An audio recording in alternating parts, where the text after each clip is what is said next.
Donc, nous allons donner tout de suite la parole à M. Guyot. Luc, s'il te plaît. Bien, merci. Je fais fonction de cumulard, là, puisque je reprends la parole une seconde fois, mais je vais essayer de faire très court. D'abord, pour dire que je suis, en tant que président du Conseil de la FAE, heureux de me retrouver dans cette manifestation ici à l'UNESCO. Et j'ai eu tout à l'heure l'occasion de dire combien la complémentarité avec cette organisation des Nations Unies, mais aussi avec les autres, était essentielle pour notre action. Je suis aussi heureux d'être ici avec vous et avec Terre Éthique, puisque faisant partie du corps de Terre Éthique et président le prix des lecteurs qui sera remis au mois de juin, je suis aussi heureux, et je n'ai pas pu être là l'année dernière, de l'être avec celui des lycéens. Je voudrais remercier dans un premier temps tout le travail qui a été fait par les différents auteurs, bien sûr les 3 qui ont été nominés, mais aussi d'autres qui n'ont pas été sélectionnés dans les 3 derniers, parce qu'ils concourent fortement justement à cette vulgarisation, à cette,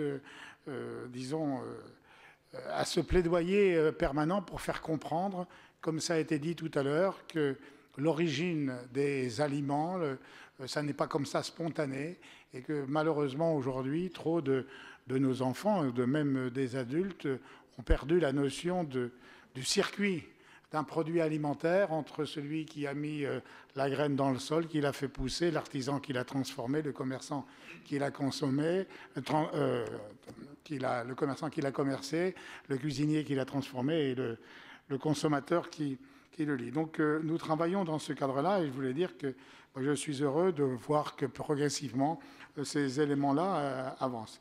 Je voudrais aussi remercier le ministère de l'Agriculture et tous ceux qui ont contribué avec nous à la réussite de ce prix. Et puis, je ne voudrais surtout pas oublier quand même les étudiants, les futurs étudiants, parce qu'on dit les lycéens, donc il y a toute une hiérarchie en la matière, les lycéens, pour le travail remarquable qu'ont fait ces 1500 jeunes. Ça a été dit tout à l'heure, en 3 ans, nous sommes passés de 6 lycées à 70, et avec 1500 jeunes qui ont participé, aussi à leurs professeurs qui les ont accompagnés. Je pense qu'ils y ont pris plus que de plaisir uniquement éducatif, mais qu'ils ont aussi pris part à ces discussions-là. C'est un travail remarquable qui a été fait, et le lien avec les auteurs, avec la lecture, au moment où on parle de plus en plus qu'avec Internet et avec les tweets, on en oublie d'écrire français, mais vous avez vu quand même, à partir de ce qui a été dit, que même si vous n'êtes pas trop doué en français, rien n'est perdu. Vous avez même beaucoup de chance de pouvoir avoir le prix Terre Éthique dans quelques années, hein, ça c'est clair, puisque, enfin, vous pouvez même avoir le prix Terre Éthique ou être dans les 3 nominés, puisque sur les 3, il y en a 2 qui se sont exprimés là-dessus. Moi, si j'avais été nominé, j'aurais pu dire la même chose à peu près, donc je pense que c'est important. Et puis, 2 mots pour dire que, malgré tout, même si j'ai eu l'occasion de le dire tout à l'heure, c'est que nous sommes dans un temps aujourd'hui où disons, la préoccupation des populations, mais aussi des gouvernants pour la nourriture de la planète, la nourriture durable, est devenue quelque chose d'essentiel et d'important. Personne n'avait pris conscience jusqu'ici que passer de 7 milliards d'habitants à 9 milliards demandait une augmentation de production de 70% si l'on veut que tout le monde puisse manger à sa faim.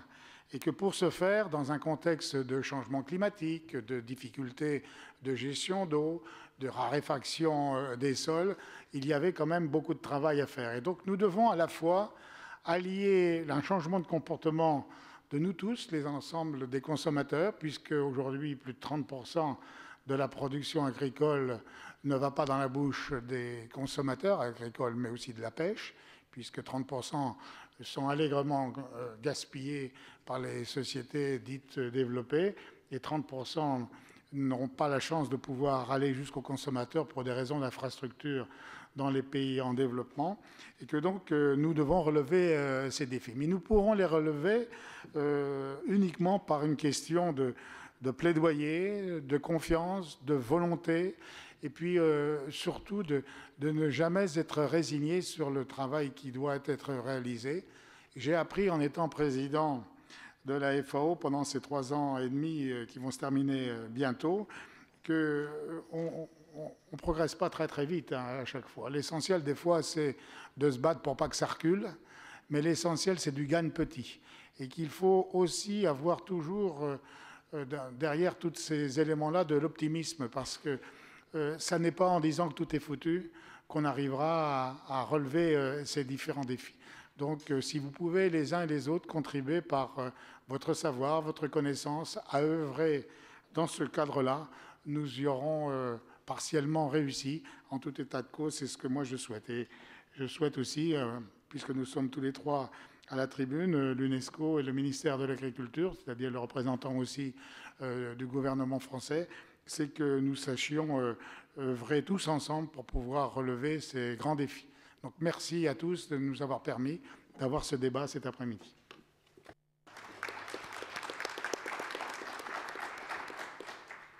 Merci Luc. Donc je donnerai la parole maintenant à Monsieur Philippe Schnebele, qui est directeur général adjoint de la Direction générale de l'enseignement et de la recherche au ministère chargé de l'Agriculture, pour faire court. Merci beaucoup. Donc, comme vous le savez, tout le travail qui a été fait depuis plusieurs mois autour de ce prix Terre Éthique vise à récompenser des livres qui traitent à la fois des enjeux agricoles et alimentaires. La première chose que je voudrais dire, comme le président Guyot à l'instant, c'est que, en particulier dans nos sociétés occidentales, on a un peu parfois perdu le lien, la visualisation du lien entre l'agriculture et l'alimentation, et c'est naturellement quelque chose de complètement essentiel. Une évidence dans beaucoup de pays du tiers-monde, une disparition d'un lien dans d'autres, c'est bien sûr un point qui est essentiel et qui nous passionne. De même, on travaille sur les métiers de l'agriculture et de l'alimentation, avec donc une dimension humaine, au-delà de la production de biens de consommation. L'enseignement agricole se focalise naturellement sur ces métiers de l'agriculture, de l'alimentation, mais ce sur quoi je voudrais insister, c'est que ce n'est pas seulement un apprentissage technique. Il y a vraiment dans les valeurs de l'enseignement agricole d'autres dimensions qui font, j'en suis vraiment convaincu, qui contribuent à ces succès. Donc, on a pu parler des succès en termes d'insertion.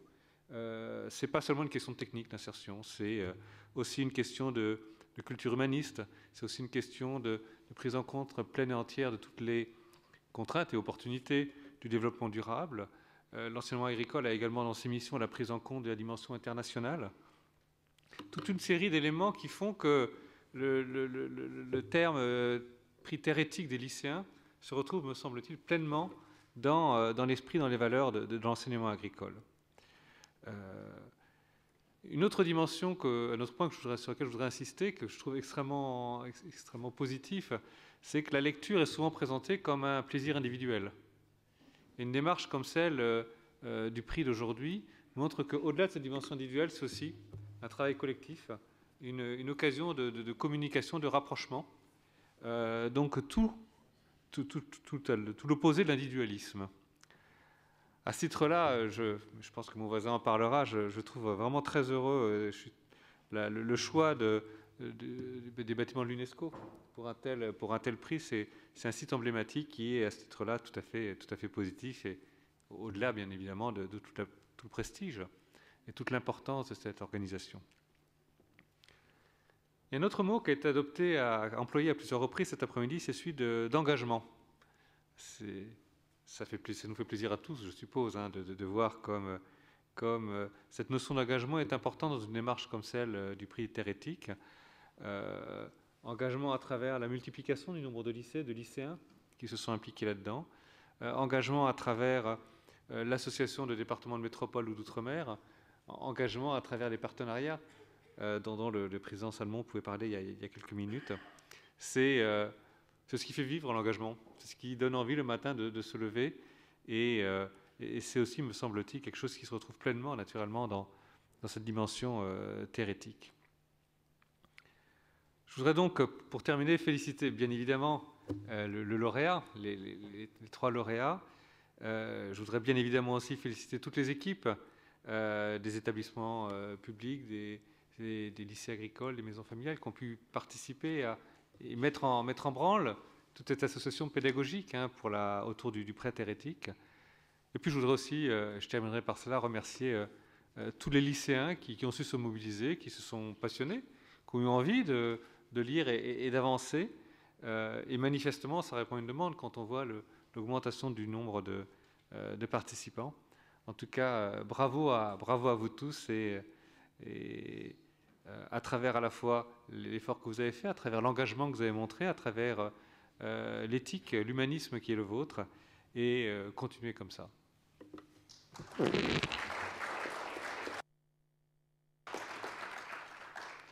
Bien, je vais donner la parole à M. Svein Oswald, qui est directeur exécutif du secteur éducation à l'UNESCO. Je pense que je n'ai pas mangé le titre. Et avant, vous dire qu'après cette intervention, donc ça sera la fin, et nous avons prévu pour que vous puissiez débattre ou au moins vous saluer pour certains qui ne se sont pas vus depuis très longtemps, nous avons prévu une petite collation à l'issue de cette intervention. Monsieur Oswald, s'il vous plaît. Merci beaucoup, Monsieur le Président du Conseil de la FAO, Monsieur le Directeur général adjoint de la Direction générale de l'enseignement et de la recherche, représentant le ministre chargé de l'Agriculture. Mesdames, Messieurs les participants, je voudrais tout d'abord vous remercier pour votre présence dans notre organisation qui œuvre pour l'éducation et la formation pour tous et en particulier pour les jeunes. Je suis particulièrement ravi d'accueillir à l'UNESCO des jeunes qui se sont mobilisés avec leurs enseignants sur les questions liées à l'alimentation dans le monde. Votre présence ici est un signe pour votre engagement demain dans les actions de développement qui visent à améliorer l'avenir de l'humanité.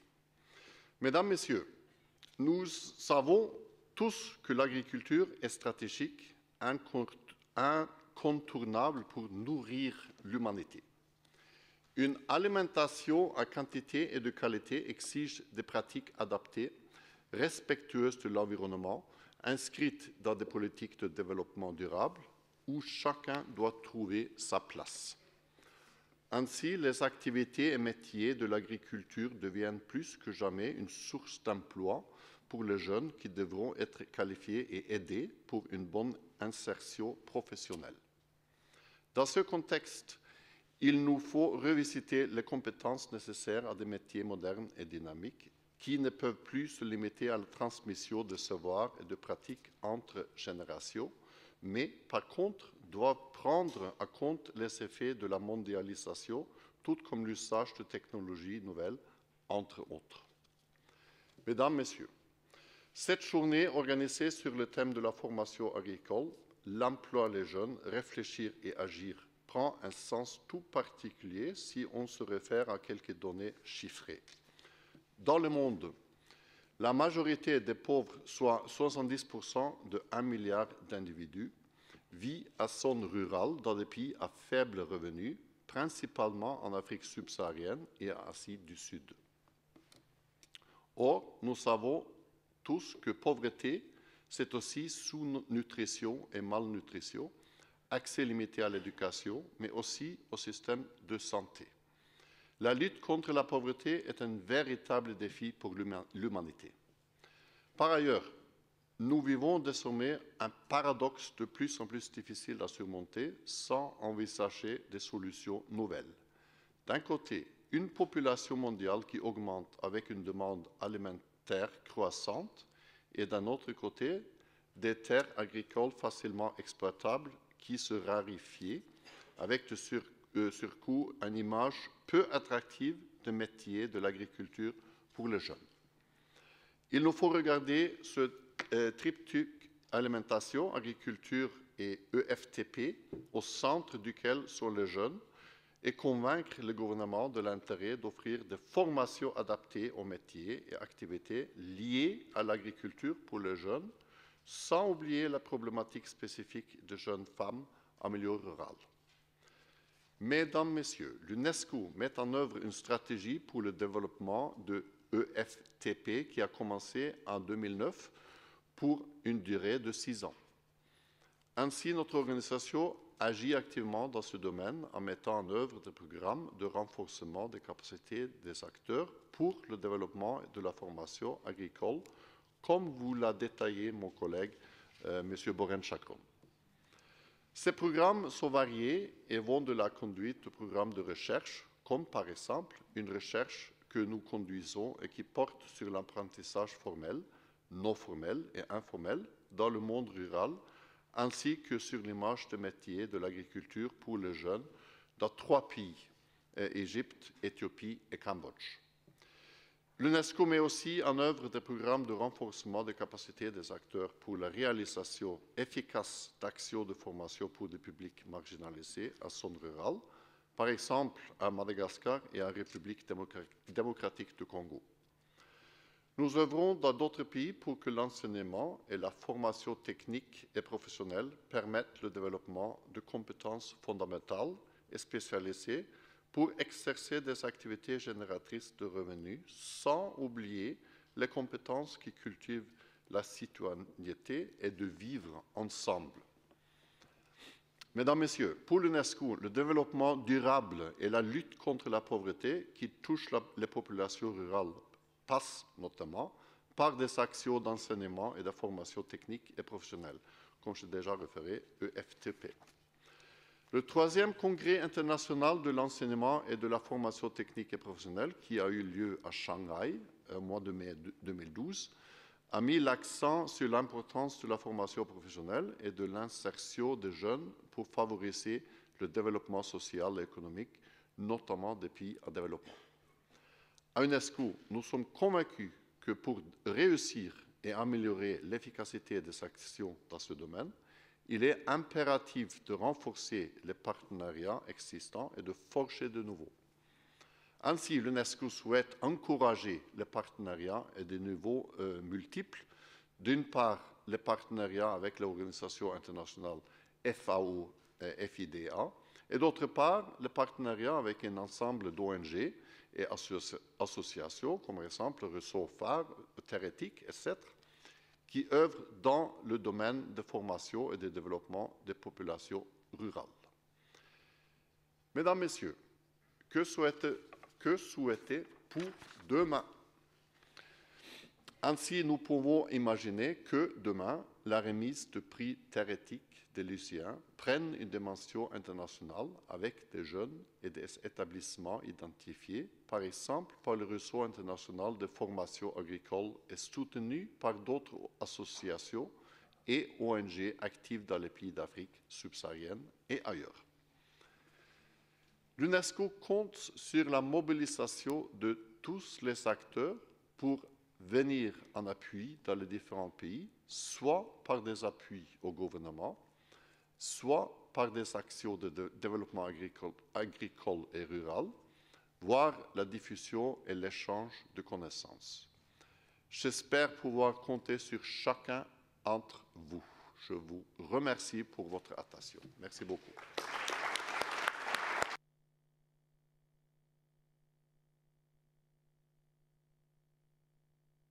Merci. Donc, bien, les bonnes choses ont toujours une fin. Donc, nous allons nous quitter et nous retrouver, si vous avez encore un peu de temps disponible, donc à la sortie de cette salle. Merci encore.